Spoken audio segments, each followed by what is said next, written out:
one today.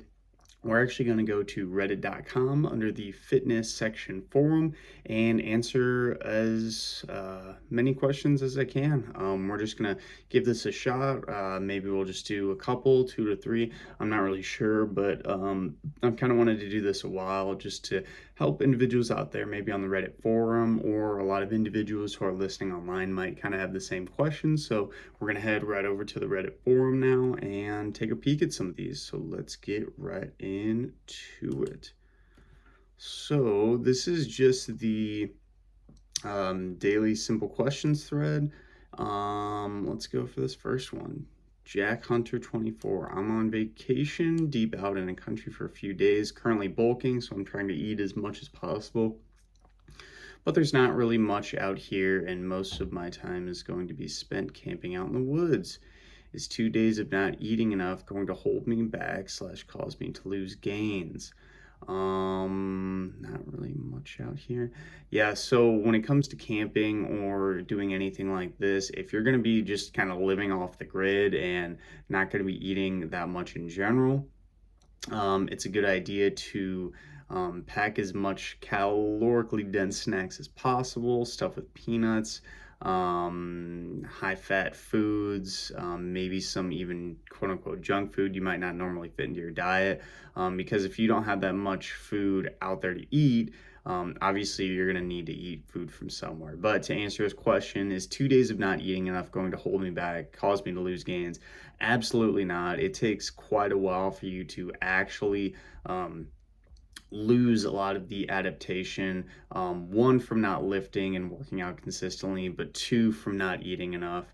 I'm sure you've seen lots of pictures of people doing really long fasts, and although they do lose a lot of weight and muscle, they still have some on them. So it takes a very long time, and 2 days of not eating enough, even if it's 1,000 calories under your surplus, it's about how I look at it is a weekly total calorie balance. So if somebody's 1,000 calories below their maintenance for 2 days, simply eating 1,000 calories above their maintenance for 2 days will pretty much get you right back on track.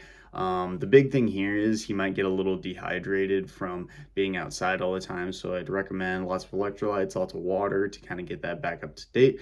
But no, yeah, not eating 2 days is not really going to cause much hindrance to your progress.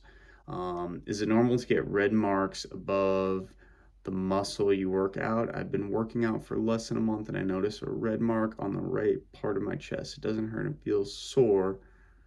Then my left chest, I also used to get bruises on my biceps, but that seems to stop. It's hard to say. It could be because of potentially sensitive skin. I know some individuals who the actual metal of the barbell rubbing on their skin to any degree would actually cause them to break out quite a bit. It could be simply just the swelling from the blood that is inherently part of lifting and working out. When you get blood that rises to the surface, the more you work out and your veins and arteries dilate, essentially allowing more blood to come through those different portions. And when that happens, the blood gets closer to the skin, in essence, getting more red on the skin. So, as long as it doesn't hurt, I really wouldn't feel too bad about this. The bruises on my biceps, that I'm not entirely sure. Maybe you were hitting yourself accidentally, but yeah. Let's see here.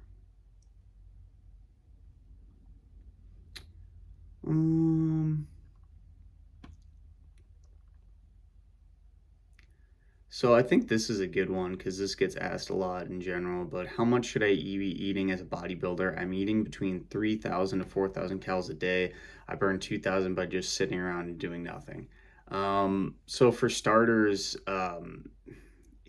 being a quote unquote bodybuilder, I'm assuming this means that he does a lot of just general isolation lifting in the gym. So bicep curls, tricep extensions, potentially some bench press and some compound lifts, which would burn a few more calories, but for the most part he's just doing lifting. I'm going to assume he's not really doing any cardio right now, which would burn a lot of extra calories.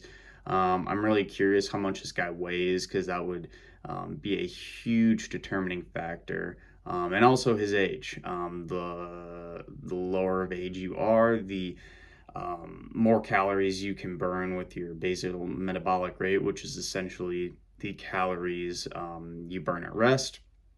3,000 to 4,000 a day. That's a huge range. So I'm wondering how he's tracking this stuff. Yeah, because I would try to get that dialed in a little more. And then I burned 2,000 by just sitting and doing nothing. Again, like where did he get that information? Is that just arbitrary? I feel like this is completely just random guesses. It's very cut and dry. That's one of the things I want to point out, is that when it comes to anything in regards to counting your calories, it's just an estimate. You can do your best bet, but you will always be potentially even 200 to 300, maybe even 500 calories plus or minus every day that you track. So as a bodybuilder, again, not knowing much about his stats, 3,000 to 4,000, for some, that's going to be very, very high, and you would gain a lot of body weight and fat and also muscle very quickly. For others, that's going to be a sweet spot. Again, it depends on the age and potentially how much cardio he's doing. I would say, if the estimate that 2,000 calories is correct by just sitting around and doing nothing, that'd be his basal metabolic rate. The extra activity from just moving around and lifting, 3,000 would probably put him at just a slight surplus. 4,000 I feel like would be way overkill. So probably, 3,000 to 3,500 a day would be okay. But yeah, I just feel like there's not enough information here, and he's just trying to stretch. Let's go ahead and we'll answer one more question.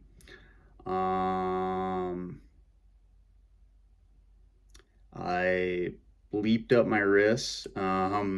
It's sprained, so I can't put any weight on it for a while. Besides leg/ab workouts, are there any exercises I can do? I'm drawing blanks. I'm guessing he's referring to arm exercises, because he says he can do legs and abs. So when it comes to that, one of the first thing that comes to my mind is certain like wrist attachments that you can put on. Whether it's some of those girls that tie them to their legs when they're doing those glute kickbacks. You could do the same thing and kind of tie those to your wrists, so then you're essentially not squeezing or putting much strain on that, because I know sometimes when you sprain your wrist, it gets hard to grab things. So maybe doing that and doing some curls, or even potentially you might be able to do a row from that. Ooh, that's a good question. I would say if it is something where the other arm is okay, I would do as much as you can with the other arm, because there's lots of studies on I can't remember what it's called, but it's essentially cross something. It's a really cool phenomenon where if you work one side of the body, the other side tries to compensate, and some of those neurological adaptations in lifting and pressing and doing stuff with another arm will actually transfer into the other arm. So do as much as you can with the unaffected arm, because it will inherently affect and kind of reduce some of the neurological and strength adaptations of that other arm.